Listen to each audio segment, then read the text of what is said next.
वळूयात पुढच्या बातमीकडे। मुंबई नाशिक महामार्गावर जुन्या कसारा घाटात संरक्षक भिंत कोसळली आहे। जव्हार फाट्यामध्ये भिंत कोसळल्यानंतर या रस्त्याच्या कडेला भेगा पडल्या होत्या।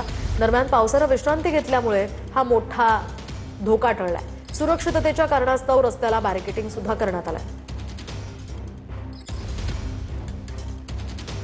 आपण पाहू शकतोय या रस्त्याला मोठ्या प्रमाणात भेगा पडल्यात।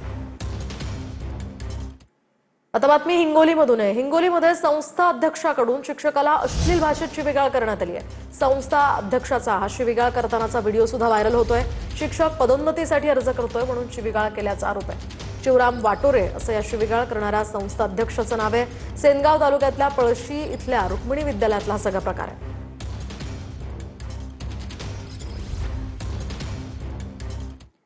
आता बातमी साताऱ्यामधून आहे। साताऱ्यात केवळ घरात डोकवल्याच्या संशयावरून एका पर्यटकाची हत्या करण्यात आली आहे। अक्षय जाधव नावाच्या पर्यटकाला लाथाबुक्क्यांनी चिखलात तुडवून त्याची निर्घृण हत्या करण्यात आली।